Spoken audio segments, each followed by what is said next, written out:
Russian diplomats tonight are on the move, packing up and shipping out after President Obama shut down 2 Russian compounds. And the clock is ticking for dozens of diplomats and their families who have until noon on Sunday to get out of the country. Russia sending a plane to pick them up. Have to leave within hours, and it's just not human. The only thing I can say is that I think it's quite scandalous that they chose to go after our kids. Russian diplomats like Vitaly Churkin, the Russian ambassador to the UN, condemned the sanctions. They know full well that those 2 facilities, which they mentioned in their notes, they are vacation facilities for our kids. We cannot leave such steps unanswered. Reciprocity is a law of diplomacy and international affairs. Therefore, the Russian Foreign Ministry, together with our colleagues from other agencies, proposed that the President of the Russian Federation declare 31 staff members of the U.S. Embassy in Moscow and 4 diplomats from the U.S. Consulate General in St. Petersburg persona non grata. Vladimir Putin had a surprise for the U.S. today. Not long after his foreign minister recommended that Russia expel dozens of U.S. diplomats, Putin went a different way. There will be no immediate retaliation for American sanctions over the hacking scandal. Putin said he'll wait to see what happens when Donald Trump becomes president. Russian President Vladimir Putin has turned down Foreign Minister Sergei Lavrov's proposal to expel U.S. diplomats in Moscow in response to a similar move by Washington. He said that Russia will not stoop to the level of irresponsible diplomacy, but will work to restore ties with the United States. We reserve the right for tit-for-tat measures, but we won't stoop to kitchen diplomacy. We'll plan our next steps to restore Russian-US relations based on policy which the new administration of Donald Trump will pursue.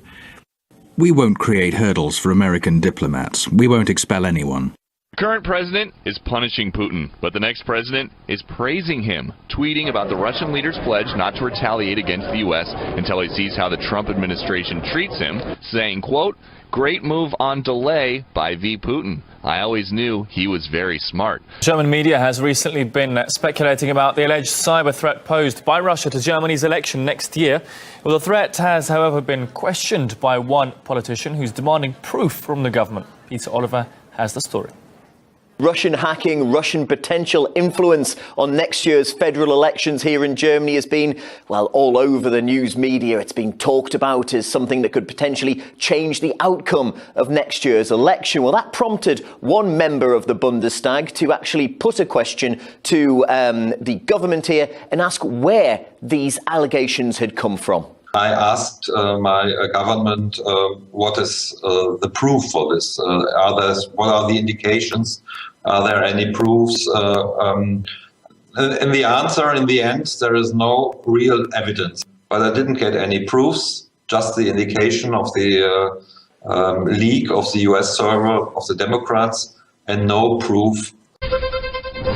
President Obama is rushing to resettle refugees here in the United States during his last days in office. From October 1st to December 27th of this year, 25,671 refugees were resettled in the United States.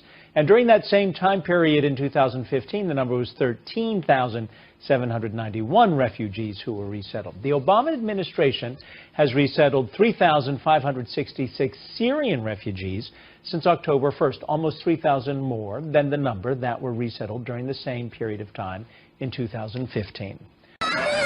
Despite fresh clashes that erupted after the ceasefire in Syria went into effect Thursday, Russia's UN ambassador Vitaly Churkin was optimistic. I think the initial indications that it's holding adequately. Russia had called a last-minute Security Council session to get the Council's endorsement for the ceasefire deal, brokered by Russia and Turkey. A vote is expected Saturday. The hope is that the Russia-Turkey cooperation might help pave the way for a political settlement in Syria, after previous attempts by Washington and Moscow to broker a nationwide ceasefire failed. Our suspicion was that they were not able to separate Nusra from the so-called moderate opposition groups. It has been accomplished. Now we military have a clear understanding of who is who and who is where. While the U.S. has been out of the loop on this latest deal, the Russian ambassador said Moscow expects Washington to participate after U.S. President-elect Donald Trump takes office.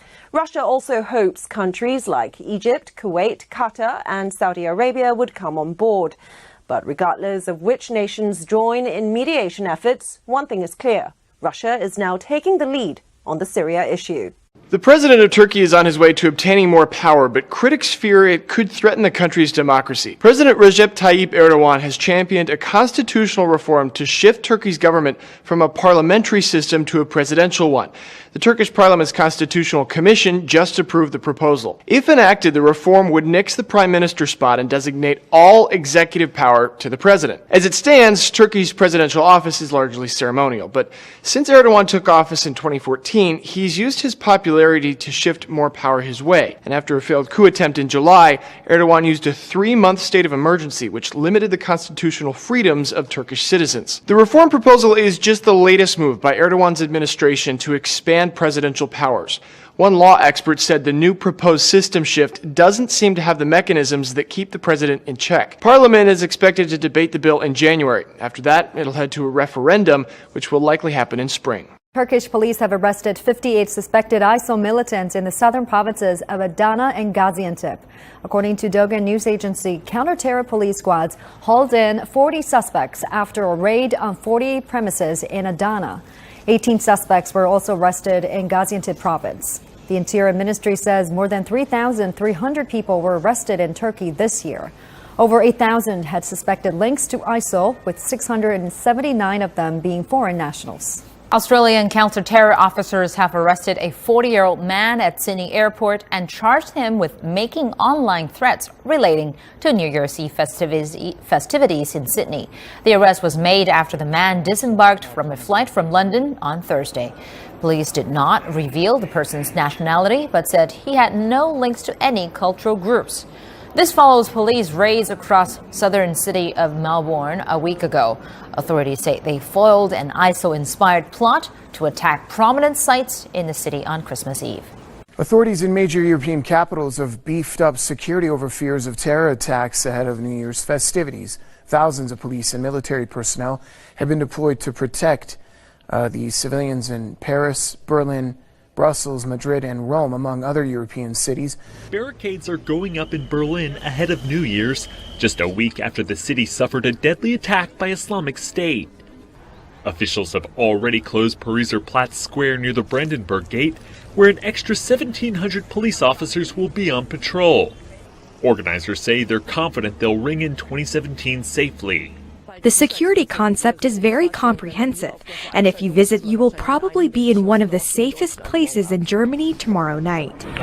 The attack last week left 12 people dead and prompted greater calls for stepping up security. Brussels is also following suit. The city suffered from attacks in March when Islamist suicide bombers killed 16 people.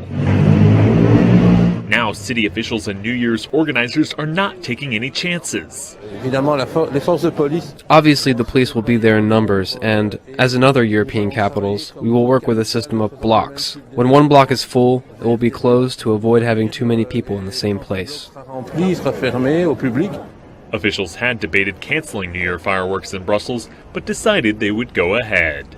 A deadline for Indians to deposit invalid rupee notes at the country's banks closes on Friday. Attention now turns towards the potential political ramifications of Prime Minister Narendra Modi's bold currency shakeup. Restrictions on the amount of cash that can be withdrawn from ATM is also due to be lifted. 52 days after Modi scrapped high-denomination notes in a crackdown on corruption, political analysts said the first of several 2017 state elections in the north of India will be the real test to see how residents have judged the policy. A new headache for the UK Prime Minister Theresa May as a fresh legal challenge against Britain's plans to leave the EU is launched at London's High Court. The claim lodged by 4 anonymous claimants says Britain will remain in the European Economic Area and the single market after withdrawal from the EU. The claim argues that Britain's exit from the EEA needs separate parliamentary approval, allowing for tariff-free trade and free movement of people. However, the government and the European Commission insist that the UK leave the EEA at the moment it departs from the EU. Prime Minister Theresa May has said she will begin the formal withdrawal process by the end of next March.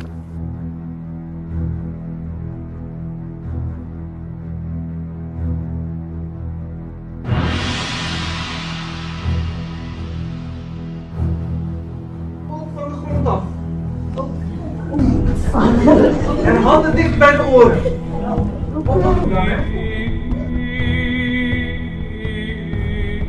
York officials issue the first known intersex birth certificate in the United States. Sarah Kelly Keenan, who recently became the first California resident to change her gender to non-binary, made history again this week. The New York City Department of Health and Mental Hygiene granted her request for an intersex birth certificate. At 55, Keenan has been waiting a long time and calls it, quote, shocking and empowering. Although she prefers female pronouns, Keenan was born with male genes, female genitalia, and mixed internal reproductive organs. Keenan told NBC News that she started hormone replacement therapy at 16 and doctors recommended surgery so she could conform to one gender. But Keenan has embraced her intersex status. Transgender activism has progressed in recent decades and it's fairly simple in the U.S. to switch genders on a legal document, but those born intersex or those who fall into the non-binary category are pushing for more options. A controversial new law in California is removing all penalties for children soliciting or engaging in prostitution starting January 1st, and it sparked a fierce debate. Opponents of SB 1322 say it's essentially legalizing child prostitution. California Assemblyman Travis Allen said it's opening the door for more child prostitutes, and it renders law enforcement powerless to stop the cycle of abuse. Hundreds of new state laws will take effect on New Year's Day. Some of them are raising eyebrows. America is known as the land of the free, but residents of Illinois may need a reminder on New Year's Day. They will wake up with almost 200 new laws to follow. On the other hand, they may consider themselves lucky. California passed nearly 900 new laws, many of which go into effect in the new year. Fans of Brooklyn Lager and the other beers made here at Brooklyn Brewery will have something extra to celebrate this New Year's Eve. In fact, if you're a craft beer drinker in New York City, every beer you drink in 2017 will mean a tax benefit for your brewer. Brooklyn Brewery founder Stephen Hindy. Pennies are falling into the Brooklyn Brewery piggy bank. That's all thanks to a new law that gives small brewers in the Big Apple a kickback. Cheers. Of about a penny a bottle. So it'll save us about $250,000 this year. The more we drink, the more you make. It would be great if you drank more. Governor Cuomo isn't hoping the tax benefit creates new drinkers, but rather new jobs. And across the country, new laws could change everything from the way you drive to the way you get your haircut. With more, here are my colleagues John Blackstone in California and Dean Reynolds in Illinois. Here in San Francisco and across California on January 1st, it will be illegal for drivers to hold or use electronic devices while driving. Smartphones and other gadgets will have to be mounted on the dashboard or the windshield while driving. And drivers must use hands-free technology. Here in Illinois, a new law requires hairdressers, nail technicians, and others to undergo training so that they can recognize the signs of domestic and sexual abuse. They won't be required to report any abuse, but cosmetologists won't be able to renew their licenses without the training. Meanwhile, millions of workers will see a raise on January 1st as 18 states bump up their minimum wage. In Nevada, New Year's Day is the dawn of legal recreational marijuana in the state, one of 4 where voters in November decided to end prohibition. And in California, 6 controversial new gun control measures will take effect, including an expanded ban on assault weapons. When President Obama returns from his Hawaii vacation next week, he plans an all-out press to save Obamacare. One of the president's biggest worries in these final days of his presidency is that the Republican Congress and soon-to-be President Donald Trump will follow through on their promise to repeal Obamacare. So next Wednesday, the president will go to Capitol Hill to strategize with congressional Democrats on a plan to save the law. The White House says that since it was signed into law in 2010, Obamacare has provided health coverage to 20 million Americans.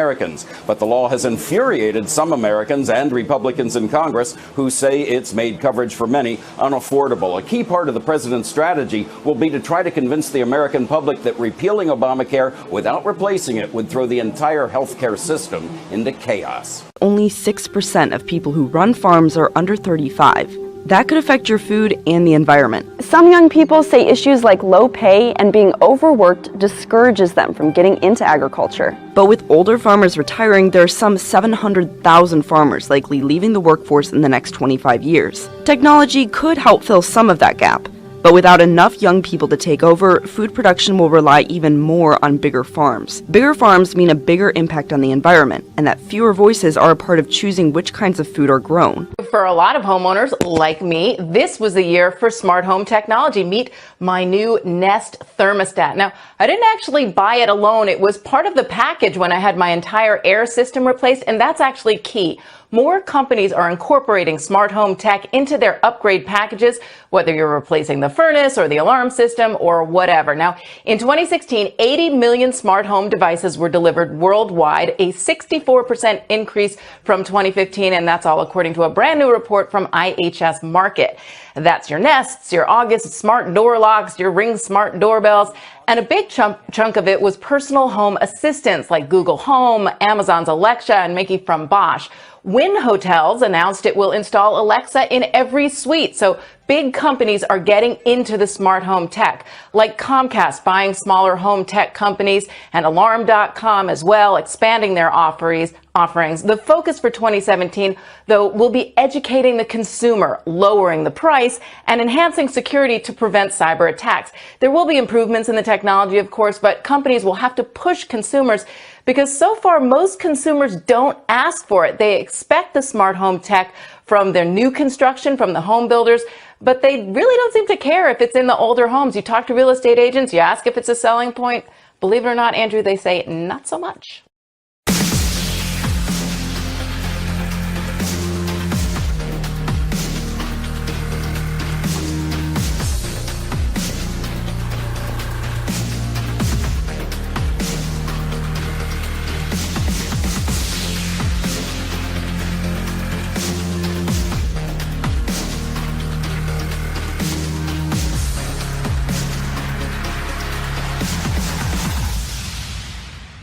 Tulsa dog left to die, now an essential part of an Oklahoma family. The neighbor living in this house behind me told me that he found Brutus almost 3 years ago. He was behind this fence across the street here, scared and alone.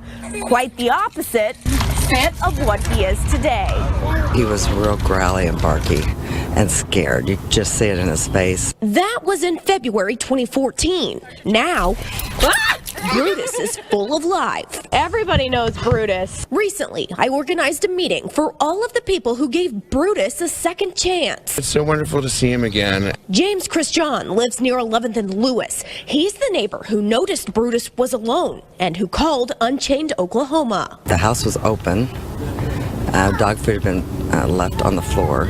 A lot of personal items were still there. Melody Parkins is with that rescue organization. She says she later learned Brutus's owner had moved after her husband was arrested on drug complaints, leaving Brutus behind. Melody and her husband Kent took a special liking to Brutus, and they started socializing him. He's always listened to commands immediately. I mean, he's always has. They worked with him several hours a day for a year and a half. At about 6 months, we had that feeling that this dog's got something special. Everybody who came in contact with this big guy knew he was special, but they say for some reason, nobody was adopting him. That reason turned out to be 2-year-old Jason. An actual meant to be together. Jason's family adopted Brutus about 10 months ago. His first week in the home. One night we were just all sleeping and he had hit me in the face and was trying to wake me up. Amber Bragg says Brutus then took her to little Jason. Whenever I looked over at the baby, my baby was convulsing and having a seizure. Jason has a seizure disorder.